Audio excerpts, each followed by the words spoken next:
hope you, just to kind of set the expectations right, this talk is about IoT.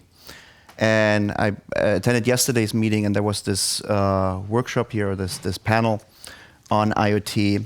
And I think if you, from this talk, if you take away a few pointers, kind of get interesting areas where you might want to explore a little bit more, that will be an achievement. In general, if you just kind of, like me, get excited about the topic, about the opportunities and possibilities in that field, that would be even better.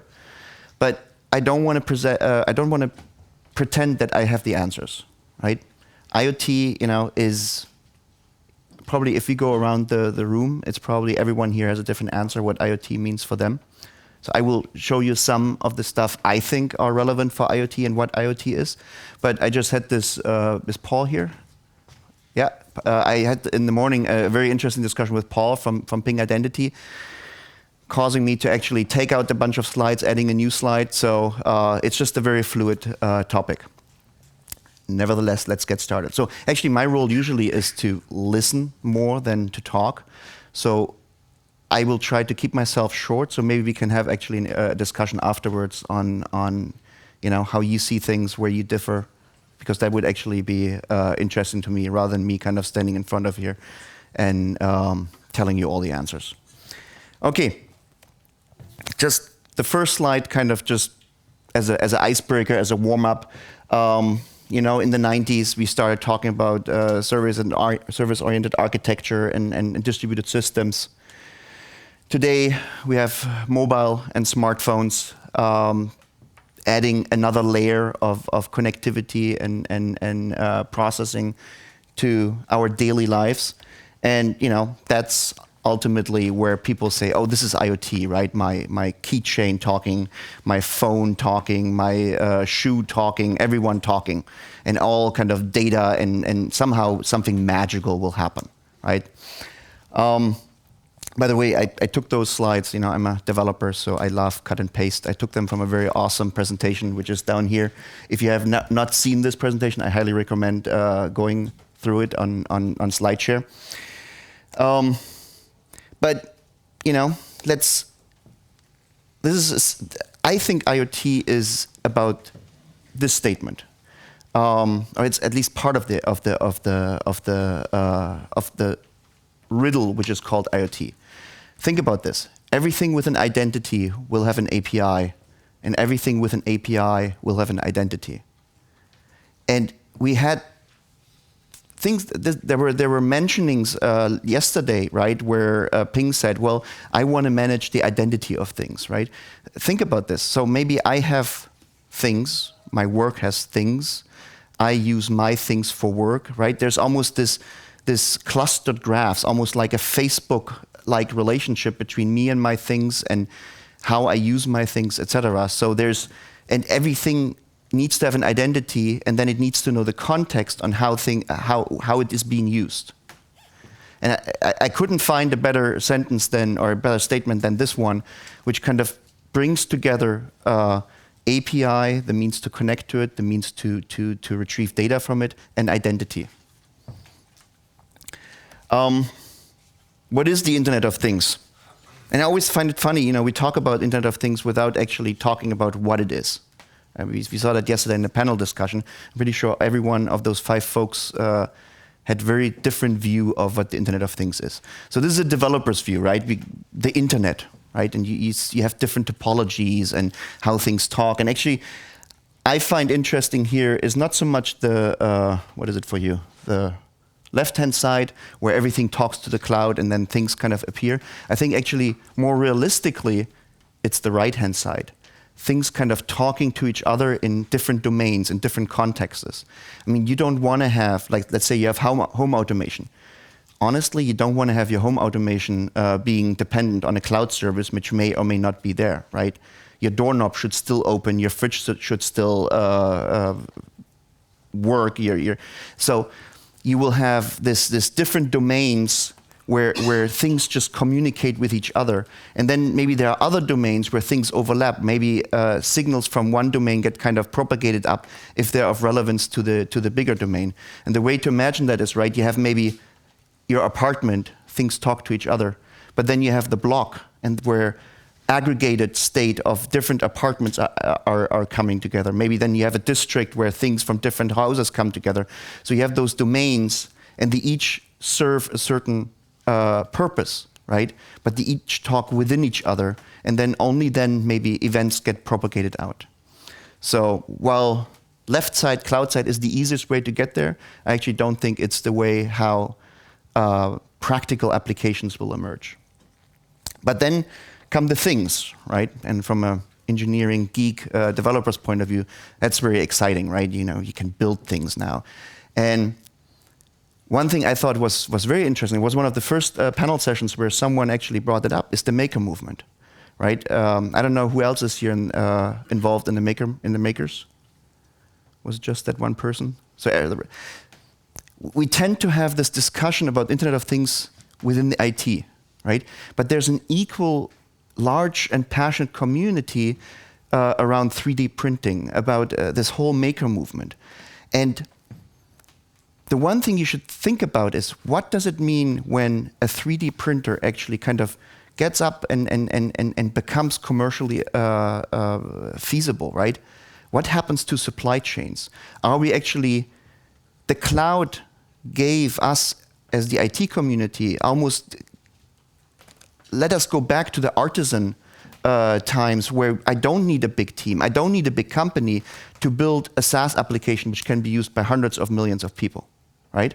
I have the cloud, I can use Heroku, I can use Rackspace. 5, 6 developers with the appropriate skills can build apps with a reach which previously was only available to the IBMs, to the HPs, to the Dells, etc. of this world. So almost back down to an artisan kind of relationship. We have small dedicated teams really good at what they're doing, being able to have almost an unlimited reach. Same thing with 3D printers. So you now almost get back to that stage where everyone can build something and has almost unlimited reach or replication capabilities. Think about if you're John Deere who builds tractors. You have your tractors deployed all over the world. If you could print out the pieces you need to repair something, you collapse entire supply chains. So there's another huge revolution brewing kind of on the side next to us, which has the potential to revolutionize the way we are manufacturing things, how we distribute things. And both of those, I think, coming together is really where the transformative potential is. In Germany, it's actually called Industry 4.0. I don't know if you have heard that term.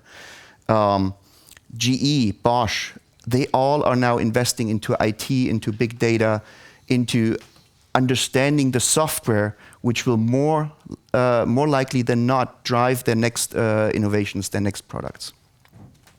But enough of this. This is kind of like the geek vision, right? You know, we all get all excited about it. With Paul, I had this discussion, so I want to present you now an alternative view, who is not IT and who is not a maker. And you know, what do they, when I talk to them about the internet, what does that really mean to them? For them, it means people chatting, people social media, using the internet to get news, etc. But there's a human factor in there, right? Which we as geeks usually, or as techies usually forget. And then things. So for everyone else, Internet of Things could be like this, right? The internet, it's the place where I go with Facebook, with email, with Skype. And then things, physical things, which I have in my daily life, right? Things I can touch, I can feel, a doorknob, a lamp. Actually, guys, you guys know that thing I have on here? The good night lamp? Okay, Google it. It's a ingenious idea. It started out as an art idea. It's a set of interconnected lamps, a big one and a bunch of small ones. And it allows you to keep track of if your family is like dispersed or your friends are dispersed. If they go to bed, they kind of can switch off this lamp and the little paired small lamp kind of goes off too. There's something deeply humane about this, right? It's just a lamp, but it's a lamp where, which creates connection, creates presence. It creates something more, you know? It's a connected thing. It's just a reading lamp. but the way it is connected, it adds a human dimension to it. There's a very awesome YouTube video which she did when she did her Kickstarter campaign. I highly recommend watching it, because I think what it teaches you, or what it kind of gives you, is that when we talk about things, things have a meaning to a lot of people, right? There's a tangible human aspect to things. It's not just about 3D printing and cool new toys. Does that make sense to this point, or did I lose you already? Okay, but this is an API show, so the title of this is about about the techies and the geeks. So I think an IoT application, has, from all what I have seen so far, and we can discuss every single slide here after the talk, has like 4 different characteristics. At its core is something about data, right? Sensor data, big data, fast data, open data. All those words you might have heard already. And then it's compositional. It usually gets pieces of different services and things and uses them and puts them back in something new together. It's graph structured. I kind of gave you that example of Facebook. Now imagine all your friends on Facebook are not friends, but are things, right? Because you maybe have you move into an apartment. Now you essentially have to tell the smart door, well, you are now mine. You have to tell your fridge, well, you are now mine, right? You kind of create those relationships. But what now if a friend of yours comes over and stays with you for a week? Well, now you have the friends of a thing kind of relationship where he now gets this. And you think about how Facebook struggles to deal with with exposing data from what you own and what your friends are to your friends of friends, right? There are lots of articles written about it. Transpose that onto the world of things. There's a huge challenge here to understand, how does a friend of a thing interact with that thing? So that's the graph structured one. And then they're event driven. Now event driven means they're asynchronous. Things are happening. It's not request response. I'm asking, I'm getting a response, but temperature too high, door opens. They're just happening out of my context. They're asynchronous. So I wanted to give you a few thoughts I have about what that means in terms of event-driven.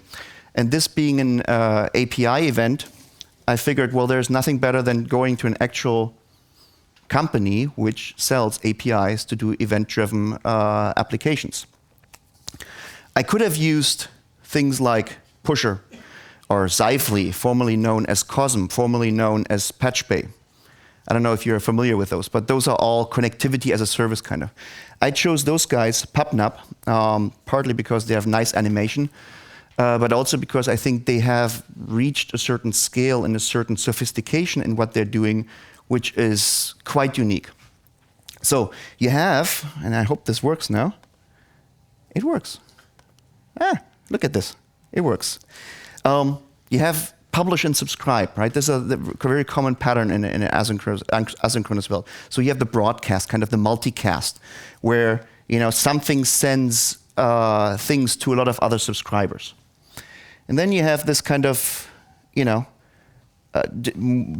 called it unicast, where publish and subscribers kind of exchange messages. They have something. This should work now too. Yeah. Oh. There was one too quick. They have something they call multiplexing, where subscribers actually can subscribe to multiple data sources, and then they are being multiplexed over a single connection, right? And this being API-centric, they have an amazing, simple API. I mean, you can't go more simple than that. But what it highlights is this publisher-subscriber relationship, which I think is very, it's key to understand, how asynchronous messages work. Is anyone here who has experience with MQ or ActiveMQ and stuff like this? Oh, a few hands. Okay. In a previous life, I used to work for a company called Data Power. We were all HTTP-centric. When we entered the enterprise space, we very quickly realized how much of today's enterprise infrastructure is running on MQ or this kind of messaging buses. So our first attempt to implement MQ was implementing it from an HTTP-centric view, and it sucked. It was a total disaster, right? We made assumptions about that, for instance, responses kind of come back on the same path as requests. Well, they don't. You know, it's a message, you send a message, and at some point another message comes back, but it might come from a complete different corner. So PubSub has a complete different semantic, and I highly encourage you, if you're getting into this, to experiment with it and start with an open mind. It's not like HTTP. Maybe even get someone who has a little bit more deeper understanding of PubSub. But anyhow, so how did PubNub build all this? Well, they use WebSockets. I assume everyone here who is not familiar with WebSockets.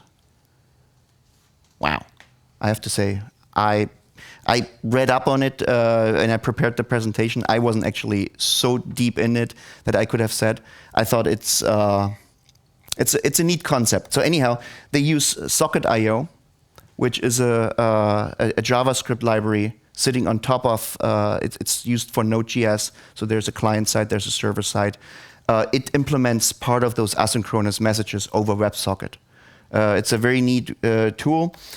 I saw one guy wearing a Microsoft shirt. There's a similar library for the Microsoft world, for the ASP, for the .NET guys, and WebRTC. I don't know how familiar you are with WebRTC. It's essentially something similar coming out of the telecom industry. They have a similar semantic that's called WebRtc Data Channels. There's even a JavaScript library for that. They use just a different protocol. They don't use HTTP. They don't use WebSockets. They use something called RTP, real-time protocol. It's kind of the foundation of SIP. But these were the technologies PubNub used to kind of create this publish and subscribe network, which is actually global. It's pretty impressive. I mean, you can go to their website and look at it. I'm just amazed they could pull it off. Presence, is presence important for IoT? And by presence, I mean things like, you have already presence today in every of your chat clients, right? Someone comes online, boop, it turns green. Someone goes offline or does something more important. Well, it goes either yellow or red. Now think about if you have machines kind of or devices coming online and offline, you need to know about it. So presence in IoT is highly relevant. And to kind of give you, again, the more human dimension is, you can actually build products which only consists out of indicating presence. Someone is asleep or someone is awake. Okay, what are the things to look for in the future, in the brave new world of IoT? So there's on one side there's HTTP REST-based interactions. We saw with WebSockets, they kind of got a pretty big upgrade in order to enable this kind of asynchronous relationships, because now you have a consistent connection between something with a server, and the server can push stuff, the client can pull stuff. But there are new protocols which try to address the challenges of IoT. There's an old friend who has been around for a long time, but just has some very unique capabilities. It's XMPP. Most of you probably know it under Jabber, who was used by Google I don't know if they still use it. I think they have maybe moved on, but it used to underpin the Google Chat infrastructure.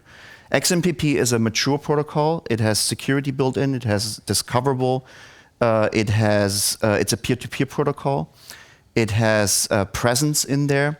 And in the beginning, XMPP was actually not on my radar.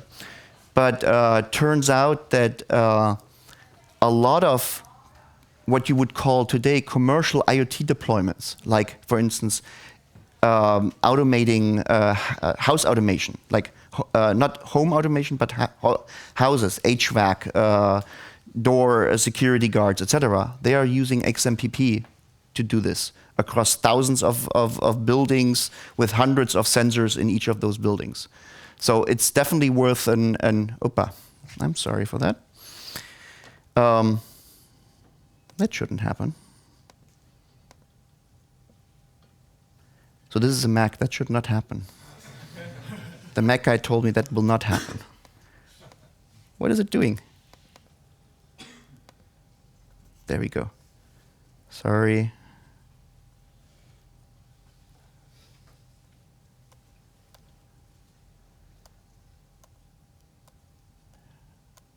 This is awkward. Okay, well, we are close.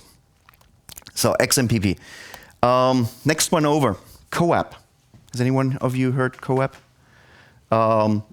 It's interesting. I couldn't find a nice kind of logo for some of those protocols, so I just grabbed it from the IETF.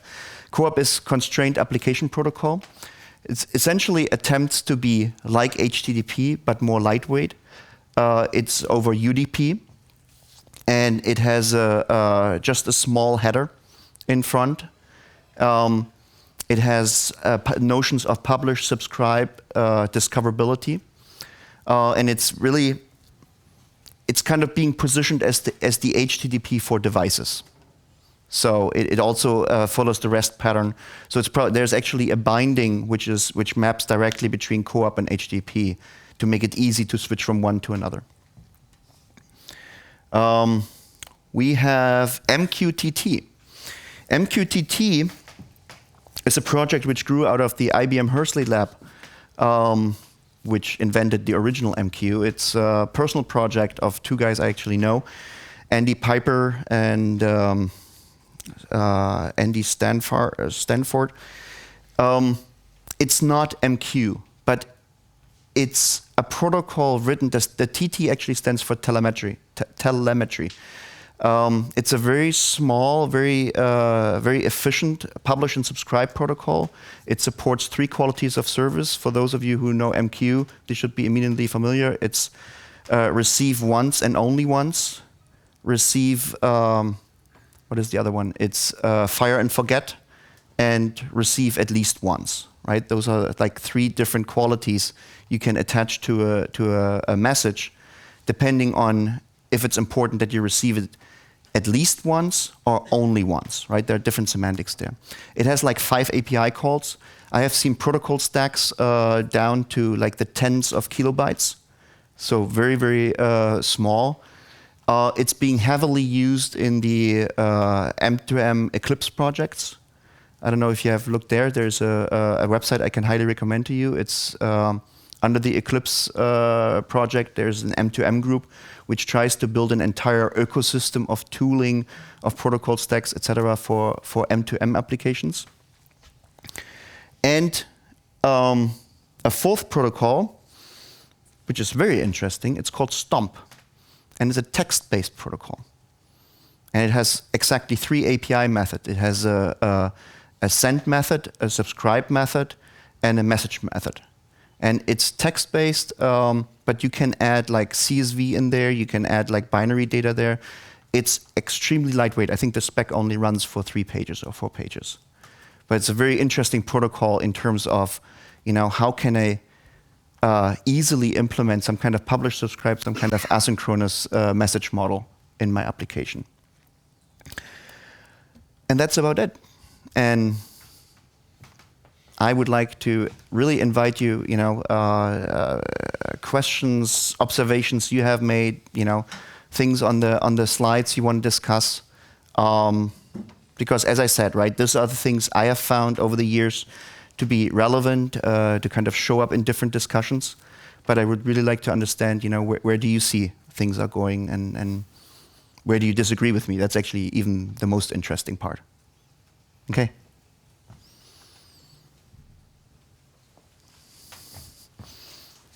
Oh, that's going to be dangerous. That's Paul. Thanks. Thanks, Holger. That was great. So as I understand it, the web of things premise is HTTP right to the things, and not trying to proxy from some thing optimized protocol to HTTP for the web, but don't do that. Just do what we do on the web and do it direct to the things. Do you not see that as viable? I see it as viable where you communicate directly to the thing via the cloud or the web. But if you look here, I actually think in terms of here, when you talk about does everything in your household need to talk HTTP to each other? I don't know. I mean, you see the debates going one way or the other, right? I mean, and it's really hard right now to distinguish between just genuine excitement of people kind of wanting to use new technology, almost this drive to move on from HTTP to something new and cool, versus what's really is there really a necessity to move on from HTTP? I personally think that HTTP has a lot more life left than some of the proponents of the new protocols kind of give it, just because Moore's law, it's always has shown over the last couple of years that betting against Moore's law, that processors get more powerful, get cheaper, get less consuming of power. Betting against Moore's law seemed to have been a losing proposition for the last 10 to 15 years. So at the same time, I have to acknowledge that a 10K publish subscribe stack like MQTT or CoAP has is appealing for if you only have, I don't know, 1 meg on memory or even less, and you're maybe constrained by battery power, etc. I don't know. It's so all things not created equal, right? So yeah. I mean, what is about everyone understands HTTP semantics, right? And it's just like the prevailing language people when they want to integrate stuff are. So I think the natural way would be to use HTTP until you run into some problem which you can't solve with HTTP, and then start investigating some of the other protocols. Sure. And just as an FYI, the Eclipse M2M group, there is some CoAP work under that, as well as MQTT. Yeah. All right. Anyone else? Anyone else? There we go. Make him walk. It was so much fun yesterday. So sort of a general thought. When it comes to Internet of Things, I don't see it the same way, obviously, like everyone else in the room. Why obviously? Sorry if I. You said like everyone has a different way of seeing it. Okay. So obviously, okay. Me too. When I look at the graph, I don't see my vision here. On neither one? On when I look at this, the tech view versus this one? Exactly. Yeah. One thing I'm missing is from computer science school, basically a few years back, agent-based programming, and I'm thinking, why do they have to talk to the web? Like, if I'm going to deploy a swarm of devices that are interconnected, why can't they talk together? Why don't they use like sound as protocol or vision even? Okay. Like, why do they have to use the good old network? If, battery is pretty expensive for those, so maybe there are other ways. And we see like there's a project recently, I forgot the name, talking about a device that you can put in with your keys, and if you lose the slam, you'll find it. I don't think that talks to HTTP. So I think that there's a range of protocol we're not familiar with. I don't know what you think about it. Well, first of all, I totally agree with you. I think the real applications probably are more like talking to each other rather than talking always back to the web. As I said with the protocols, you so quickly get into camp of believers, right? And ultimately, I think it's the wrong question to ask what protocol we're going to use. I gave you a bunch of them. I think the question to ask is, whoever builds the first viable product or kind of, that one will probably do more in terms of setting the agenda than, all kind of theoretical debates. Is MQTT better than CoAP, etc. Even our own company, we have this debate, where some people are highly proponent of CoAP. But, I can't lose the suspicion that, like people moved on from SOAP to REST.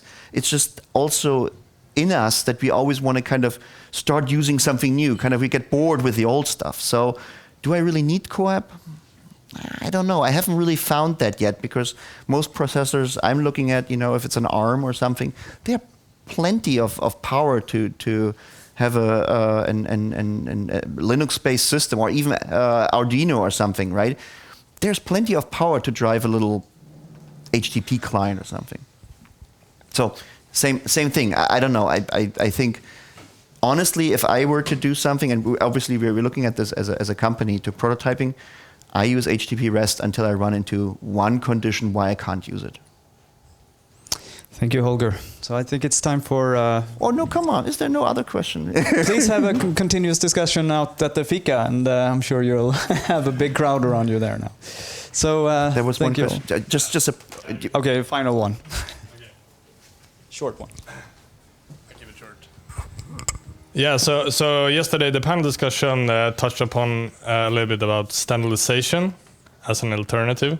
So what's your view on that? Because I also feel like standardization might, as you said, technology will always evolve and you will always have new technology. So what are your thoughts about that, standardization? Because that might, of course, make things more interoperable, but is it even possible to make...